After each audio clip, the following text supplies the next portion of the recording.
Please join me in welcoming our final speaker of the day, Sanandres. Thank you. Good afternoon. I'm glad to know Scott's trolling us on LinkedIn. My name is Sanandres. As Scott said, I'm the CEO and co-founder of UNTUCKit.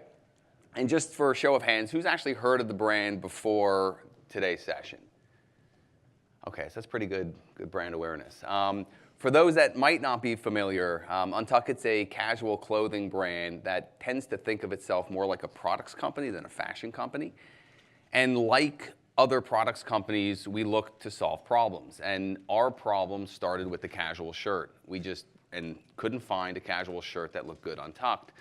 And so we decided to do something about it. So we went out to friends and family, and we had a small raise, about $150,000. We made about 2,000 shirts in 15 styles. And in June of 2011, we launched our online platform to fairly little fanfare, right? We'd have 15, 20 people to the site a day for the first few weeks. But when we did that, when we started to think about what we wanted to do as a company, we said, okay, let's put a path in front of us. And for the next 7 years, I look back and I say, wow, 7 years flew by. And we actually just had our 7th year anniversary. And what we've been able to accomplish over the last 7 years is, for two guys that had nothing to do with fashion before they launched UNTUCKit, pretty extraordinary. We now have got about 38 stores. We'll have 50 stores by the end of the year. We've got from 15 to over 200 products for men. We have products for women, and we have a fairly new kids line that we just launched back in December of last year. And when I think back and I say, okay, well, what really drove that? There's a lot of things that contributed to our growth. But the way in which we embraced offline, I think, was one of those pivotal contributions. And so what I thought I would do today is spend whatever time I have up here talking about how we engaged with offline. And when I say offline, I mean from a marketing perspective, as well as from a retail kind of store expansion perspective. And then kind of tie in how we leverage technology to kind of help us bring an online mindset to kind of an offline world. So when Chris and I sat down back in probably January of 2011 to talk about how we were going to get the proverbial word out about UNTUCKit, we knew one thing, right? We knew we didn't know what other people did. We didn't actually ever have any experience in retail. So we knew we wanted to do things a little bit differently. We weren't kind of encumbered by some of the biases maybe that might attach themselves to people who'd been kind of career or industry people. And it really started with the name that we gave the company, UNTUCKit. We talked to a couple of branding folks as we were starting to launch the business, and every one of them said the exact same thing, like, you're foolish to go out with a name like UNTUCKit. Super lowbrow. You need something well more refined. And we took their guidance. We didn't listen, clearly, and it worked out for us. So the other thing that we started to think about was how we're going to hone our marketing message. It's a pretty crowded space to market for kind of an online startup right now. And so getting that 30-second elevator pitch down was something that we knew we had to do, and we had to do early. And so we did. And by doing that, by coming up with just the slogan itself, shirts designed to be worn untucked, we're able to engage in channels, marketing channels that just weren't available to other e-com retailers. And maybe not available is not the right way to put it, but where other e-com retailers weren't, and that was offline. So our first paid marketing endeavor was November of 2013. It was in radio, of all places. So if you just think about that for 1 second, we're an online apparel company whose first paid marketing is on sports talk radio in New York City. It was Boomer and Carton. And I remember we were talking with the station, trying to negotiate rates, and they said, look, you guys have to commit to a minimum of $30,000, and you've got to give 3 months, because they talk about the strategy on radio. It's all about layering. It's all about repetition, and so you build kind of a critical mass of momentum. And I was like, okay, that's great. We've got 3 weeks, and I've got about $7,000 that I can spend. Because again, when you raise $150,000, you don't have the benefit of being able to do anything you want to do, really. Everything has to come at a sacrifice. And so I remember that we have our first radio read. It's a 30-second read, and we spent a lot of time trying to hone that message, right? Why do we exist? And within 5 minutes of the ad running, we had 3,000 people to the site. Now, just to give you some relative perspective, up into that day, our daily traffic was probably 200, 150 to 200. So we saw this massive spike. Our cost per response was like off the charts low. And that kind of stuck. We said, okay, this offline area is really one that we should learn. And so we did. Our next step was in airline magazines. And again, here we have the same type of a captive audience that's on the back of the plane, flipping through the magazines. And we have the ability now to attach an image along with kind of our brand ethos. And what we found again was that was super powerful. We were able to sit there, we were able to measure it, and it was great. We're pretty small at the time, so one airline magazine, $15,000 or whatever it is in marketing spend, translated to many multiples of that in terms of ROI. And so we went full kind of spring into offline. We have, catalogs, you're talking billboards, in-stadium activations, and then we land on TV, where now we spend a fairly disproportionate amount of our overall marketing budget. And all throughout this time, we're using fairly rudimentary marketing tools, online marketing tools, to measure the efficacy. Because for us, it's all about test, measure, and tweak, right? If you can't measure it, there's really, really difficult, especially when it's full opportunity cost. I can spend it here where I can't measure it, or I can spend it here where I can. We're always going to go to where you can measure it.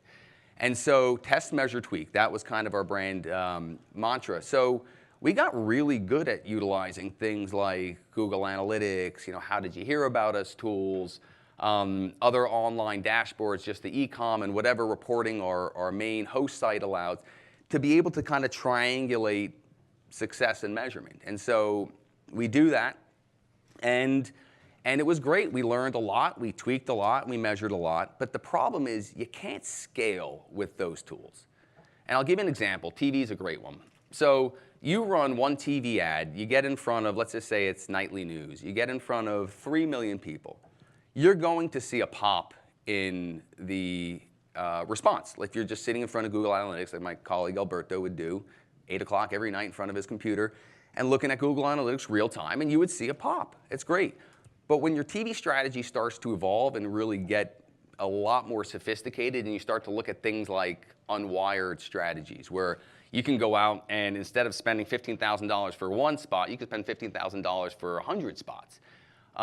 It's almost impossible to use your tools, to use the kind of rudimentary tools that we're using. So we knew, look, we had to think about attribution in a more sophisticated way, and it was kind of like, that was like, we grew just a little bit when we realized that, because we said, okay, we've got to start looking in technology stack a little bit more acutely.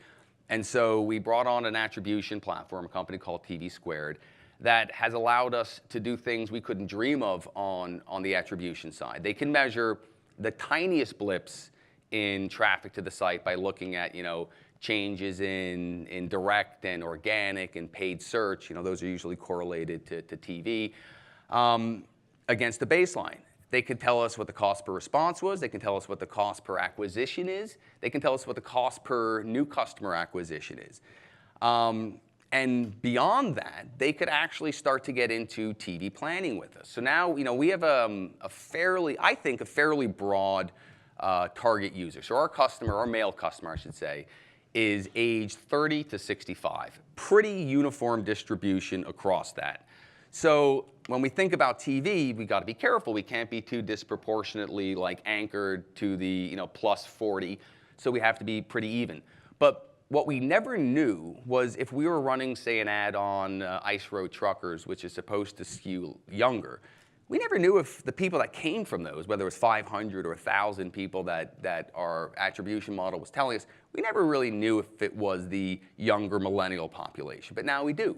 Now we can look at our spread and we can say, okay, and this, by the way, this happened to us last week where we ran a spot, we thought it was wildly successful, and all of a sudden we realized that, wait, it was the long end tail of the distribution range. It was a lot older skewed response to the ad than younger skewed. So we looked at the overall spend for the week. We say, okay, we have to adjust it next week. Like, it's really important for us to get to that level of sophistication around TV planning, and now you can. So just one quick question on before we get into kind of our move to retail. So by show of hands, how many people here have been in a physical store in the last 30 days? Okay, it's, I would say, disproportionately like the vast majority. So I'm a firm believer, as you would expect from someone who's just opened 38 stores, that retail's not going anywhere. And if you look at some of the e-com companies that are out there, it's almost like move to retail is almost inevitable. I know there's some people out here like Third Love who will say, no, we'll never go into retail. But for most companies, it's almost a fait accompli that you're going to get into retail. Look, you got the Bonobos, the Caspers, Warby Parkers, like any e-com company at some point in its life will move over into retail. And so while they're not believers in the retail apocalypse either, I think what it has done, right, there has been certainly a consolidation among some of the lower performing malls, and there's certainly been a lot of contraction for some of the larger players out there and a lot of fear, really. And that's opened opportunities for smaller companies like us to really get into some of the premium malls at prices that maybe 10 years ago would never have been kind of available to us.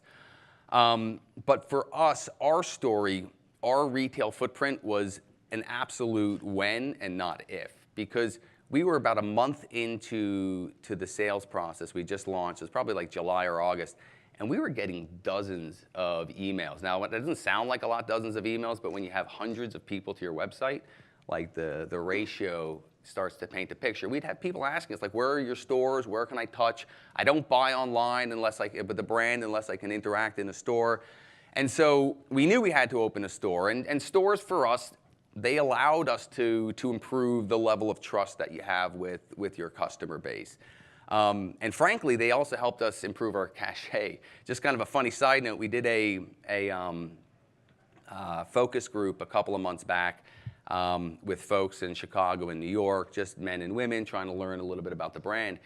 And what we had realized was our advertising and what some might say would be lower brow kind of channels like airline magazines, people started saying, oh yeah, we saw you in Sky Mall. And it started to click. I'm like, we're not in Sky Mall, guys. Like, Sky Mall we're in like Hemispheres, which is a little bit more sophisticated than Sky Mall was.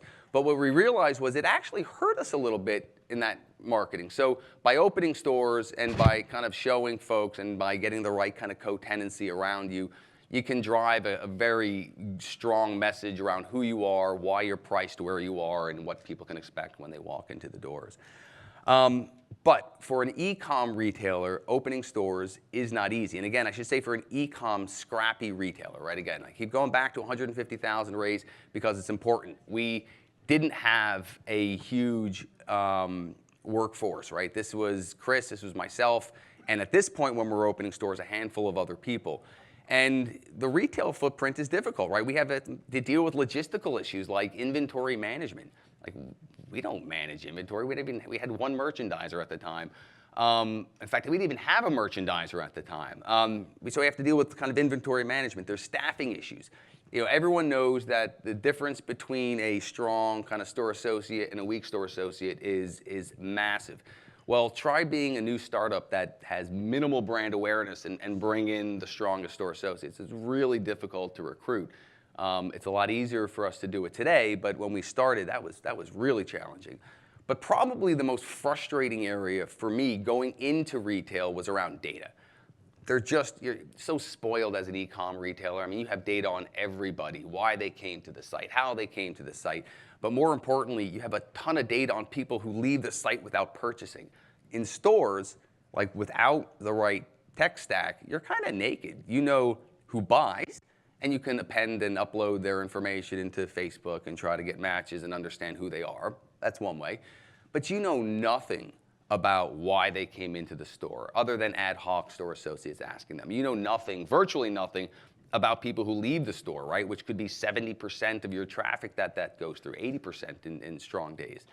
And so we knew that we had to balance, as we started thinking about stores, we had to start to adopt a little bit more of a traditional approach to retailing. At this point, we're pure play e-commerce, but we have to kind of learn some new tricks. And as we got better with stores, which we did as we opened more, as we got better with stores, you learn that you can build the right technical stack to support your store growth. But more than that, you can build the right and use the right technical stack to leverage and to connect your online with your offline. And that's kind of what we've been trying to do, and that's kind of the direction we're headed. We do see stores as an e-com platform, right? You can measure data, you can measure traffic.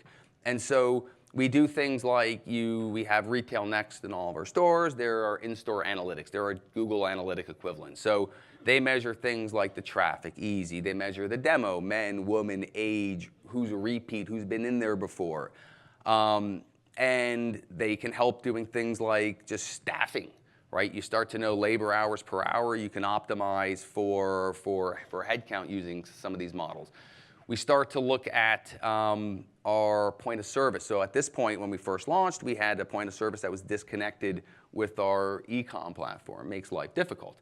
So now we just signed up and we're going live next month with a company called New Store that really is a next generation point of service platform. It's fully integrated with our online platform, and it'll allow our store associates to interact in ways that we never fathomed they would. I'll give you one example. Somebody comes into the store, let's just say it's Alberto, my colleague, and store associate says, oh, you've shopped with the brand before? Alberto says, yes, Alberto Corral. They look him up, and they have not only his purchase history, they have his browsing history. They know what he's added to cart, but more than that, they've got a recommendation engine that they can say, okay, well, Alberto, you seem to be a pinstripe guy. We've got 3 wrinkle-frees in that you might be interested in.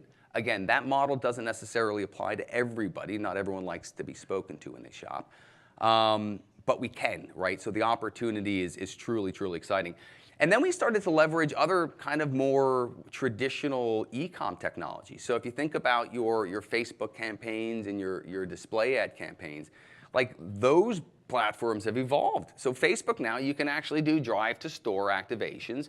They can tell you how effective it was. They can tell you how many people saw the ad, clicked the ad, and ended up in a store and wound up buying. So you can start to take some of these online applications like geo-targeted messaging and really drive it through kind of offline channels.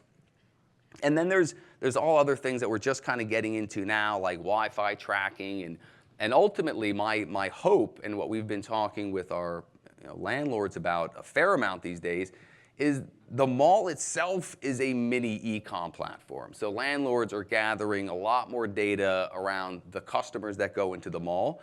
And so it's only a matter of time before there's portals that the Macerich or the Simons of the world offer that allow you to see things like, okay, traffic was down today. Was it down in the mall? Or are we an aberration? So it starts to get pretty exciting about kind of where you can go. So just to kind of sum up, right, kind of what we've been talking about, 5 things that I would take away from the 15 or so minutes I've been on stage. The first one is, and it sounds very obvious, messaging matters. It does. But what's most important around your messaging is that it will change and people's reaction to it will change. And so it's always a process of measure, tweak, right? Test, measure, tweak. Once you really hone your message, you can drive it through any channel you want, and you can track it. Secondly, I would say what's old is new, right? A lot of people, I think there was kind of a knee-jerk reaction in the e-com world to kind of disregard anything that the traditional retailers were using and to dive right into social influencers and digital. But there's a lot of value in catalogs, right? There's a lot of value in billboards. There's a lot of value in a lot of the offline things you do. You just need to put a little bit of a modern day twist on them. So for things like all of our catalogs are supported by digital retargeting. all of our catalogs that go to customers through emails, like we'll hit them up with the code so that we get in front of them. There's ways you can kind of tweak some of kind of what you'll call past practices with the modern twist. Third is retail definitely is not going anywhere soon.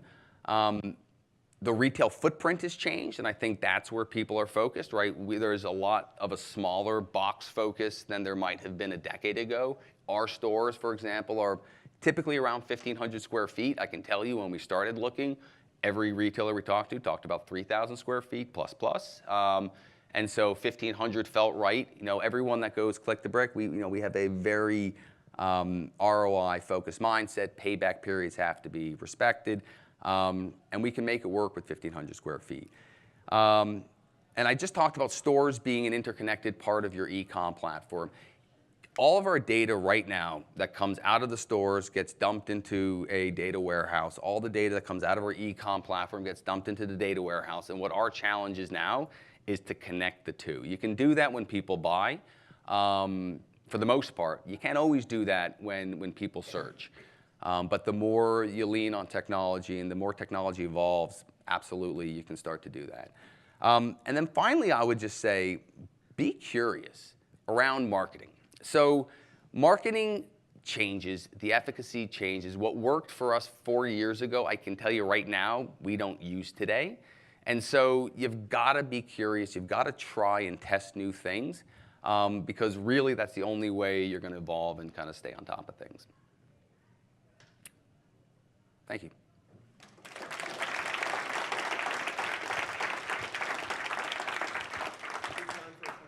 Yeah, sure. You can open it up. Any questions? Can you talk to us about your mix of TV, radio, catalog? How does it split for you?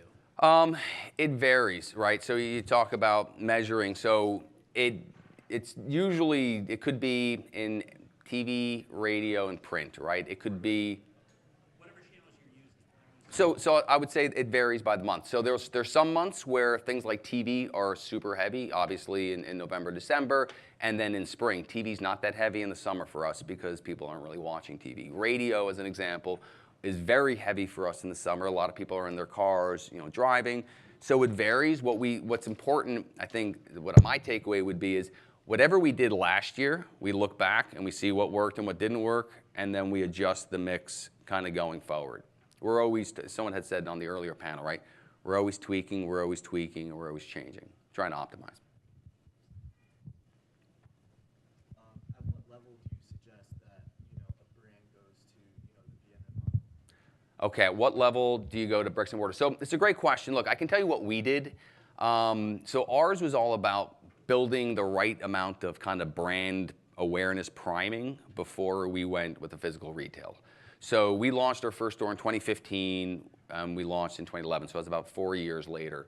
For us, though, we wanted to make sure that there was at least a warm-nosed brand awareness around the markets that we were opening up before we launched the store. Because what we wanted to do is rather than people say like, oh, never heard of that store, let me go in. We wanted to engage people with, oh yeah, I've heard that, I hear Stern talking about that. Let me go check it out and kind of see what it looks like. And I can tell you, it's the more our brand awareness grows, the faster our stores kind of hit the ground running. Did anything change in your assumptions or your strategies when you introduced women's? A lot, yeah. So marketing to women is totally different, surprising, than it is marketing to men. So we had to change everything about kind of how we approached our marketing strategy. Again, for guys, as I was saying, we market function over fashion. That's what we did. We were shirts designed to be worn untucked. It struck a chord. Guys got that. Women have had blouses for decades. So we had to kind of rethink our marketing. So yeah, it's different. It's growing. Women's is still a fairly small percentage of our overall business, but it's one of the fastest growing ones. Great. Great. Well, thank you all for a great afternoon. Thank you, Aaron, Scott. Thanks for again. having me.